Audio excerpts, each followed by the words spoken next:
आज हम लोग 17वें वर्ग के तत्वों के बारे में पढ़ेंगे, जिसको हम हैलोजन भी कहते हैं या हैलोजन परिवार के तत्व भी कहते हैं। तो इस वर्ग में देखिए 6 तत्व हैं: फ्लोरीन, क्लोरीन, ब्रोमीन, आयोडीन, एस्टेटिन तथा टेनेसिव। पहले इसकी खोज नहीं हुई थी तो हम लोग एस्टेटिन तक पढ़ते थे, लेकिन अब 118 तत्वों की खोज हो चुकी है, जिसमें टेनेसिव भी शामिल है। इनके जो लवण होते हैं वो समुद्र में पाए जाते हैं, इसलिए इन्हें हैलोजन कहते हैं। यह ग्रीक भाषा का शब्द है। हैलोजन जो है वो ग्रीक भाषा का शब्द है, जिसका अर्थ होता है समुद्र से उत्पन्न लवण। मतलब इनके लवण समुद्र में पाए जाते हैं, इसलिए इनको हम हैलोजन कहते हैं।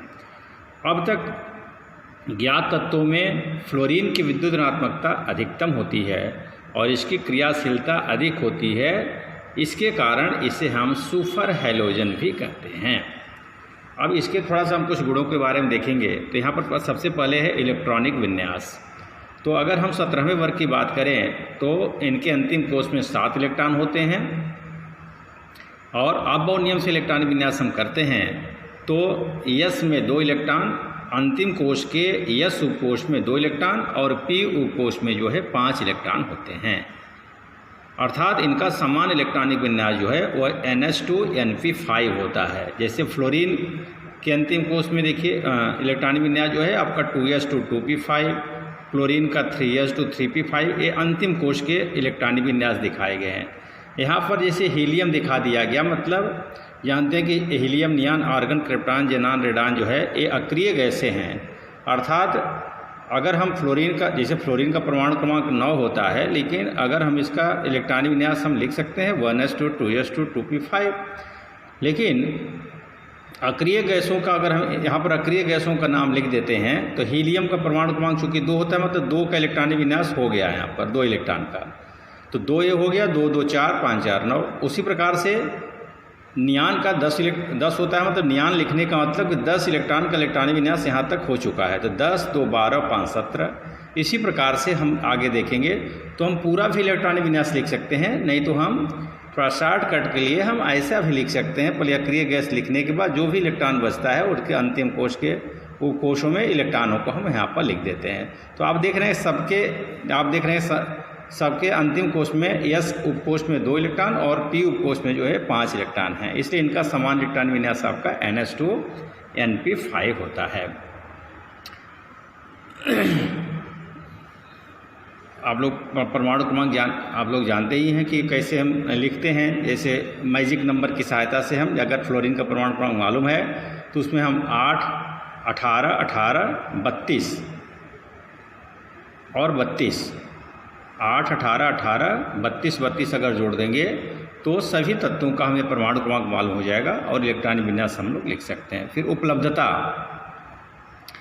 तो जानते हैं कि अधिक क्रियाशील होने के कारण ये मुक्त अवस्था में नहीं पाए जा सकते, इसलिए ये लवण के रूप में पाए जाते हैं। जैसे फ्लोरीन जो है वो क्रायोलाइट, फ्लोरिस्पार, फ्लोरेपेटाइट आदि के रूपों में पाया जाता है, जबकि जो है क्लोरीन जो है सोडियम क्लोराइड कार्नेलाइट, जिसका सूत्र KCl MgCl2 होता है, के रूप में पाया जाता है। जबकि bromine potassium bromide, sodium bromide, potassium bromide, magnesium bromide आदि के रूपों में पाया जाता है।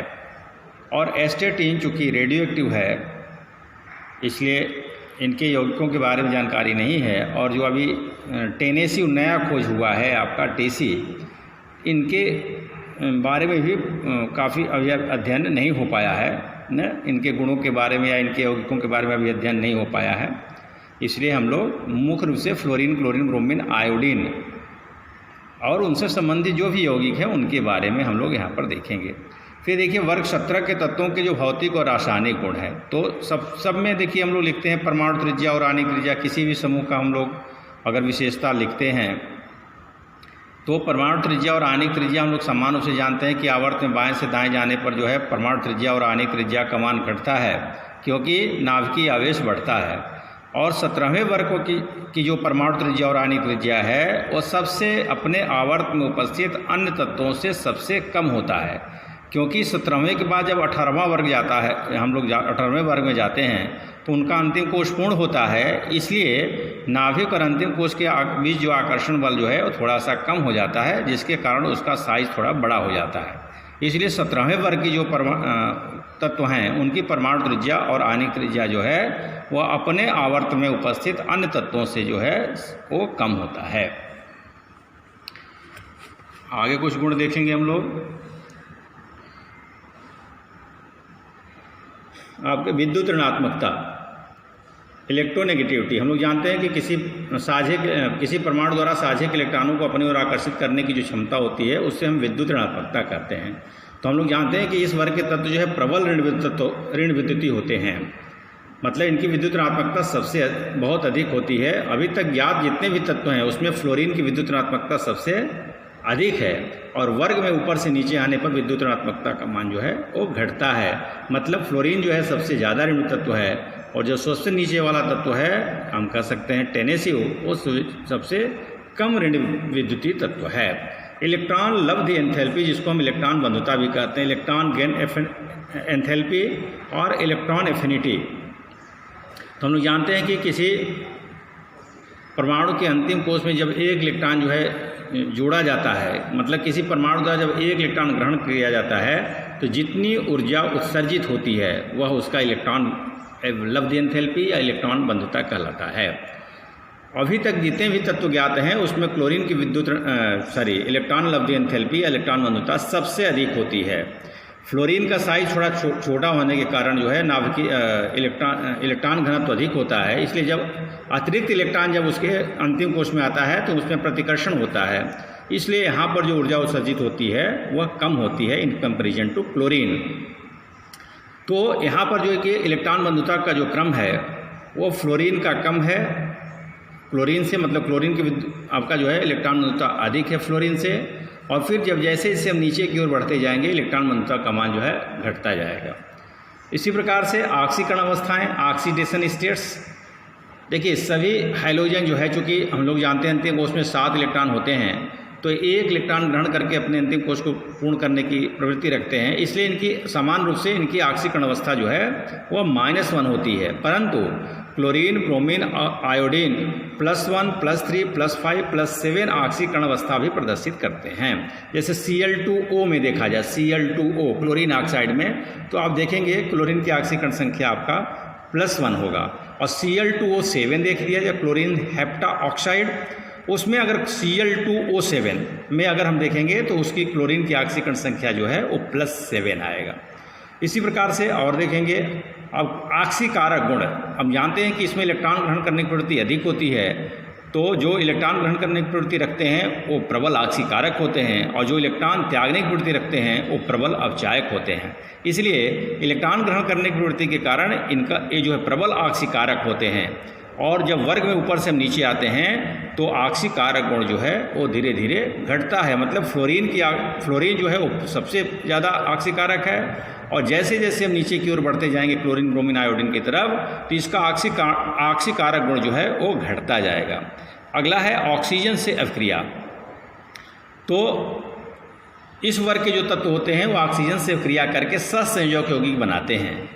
अब देखिए फ्लोरीन जो है वह OF2 और O2F2 मतलब ऑक्सीजन डाइफ्लोराइड और डाईऑक्सीजन डाइफ्लोराइड बनाता है, जबकि क्लोरीन जो है विभिन्न प्रकार के ऑक्साइड बनाता है, जैसे Cl2O chlorine oxide, chlorine trioxide, chlorine hexa oxide और क्लोरीन हेप्टॉक्साइड, इस प्रकार के ऑक्साइड बनाता है। इसमें जो Cl2O7 है, जैसे जैसे ऑक्सीकरण संख्या बढ़ेगी, जैसे Cl2O7 क्लोरीन की ऑक्सीकरण संख्या आपका जो है +7 है, तो जैसे जैसे ऑक्सीकरण संख्या जो है वो बढ़ता है वैसे वैसे जो है इनकी प्रबलता माने इनके अम्लीय गुण जो है या अम्ल की प्रबलता जो है वो बढ़ती है, इसलिए Cl2O7 जो है वो प्रबल अम्लीय होता है। हाइड्रोजन से अभिक्रिया करते हैं सब, तो हाइड्रोजन से अभिक्रिया करके ये HX सूत्र वाला हाइलाइड बनाते हैं। X मतलब hydrogen, fluorine, chlorine, bromine, iodine कुछ भी रख सकते हैं। और ये जो हाइलाइड होते हैं तो इन जो हाइड्रोजन अम्ल HX मतलब हैलोजन अम्ल, ये जो हैलोजन अम्ल होते हैं इनकी प्रबलता जो है वह ऊपर से नीचे आने पर धीरे धीरे बढ़ता है। मतलब जो हाइड्रोजन आयोडाइड है, हाइड्रोजन ब्रोमाइड, हाइड्रोजन क्लोराइड और हाइड्रोजन फ्लोराइड, तो हाइड्रोजन आयोडाइड जो है वो प्रबल अम्लीय है। और जैसे जैसे हम नीचे की ओर बढ़ते जाएंगे ये हाइड्रो आयोडिक अम्ल भी बोल सकते हैं, हाइड्रोब्रोमिक अम्ल, हाइड्रोक्लोरिक अम्ल, हाइड्रोफ्लोरिक अम्ल, तो इन सब में हाइड्रो आयोडिक अम्ल जो है वो प्रबल अम्ल है। क्यों अम्ल है कि अम्ल वे होते हैं जो हाइड्रोजन आयन देते हैं। तो जो H और I के बीच में बंध है, अगर ये बंध टूटेगा तभी हाइड्रोजन ये दे सकता है। और जैसे जैसे ऊपर से नीचे आते हैं जो H और I के बीच में जो आबंध है वो धीरे दुर्बल होता है, इसको आसानी से तोड़ा जा सकता है।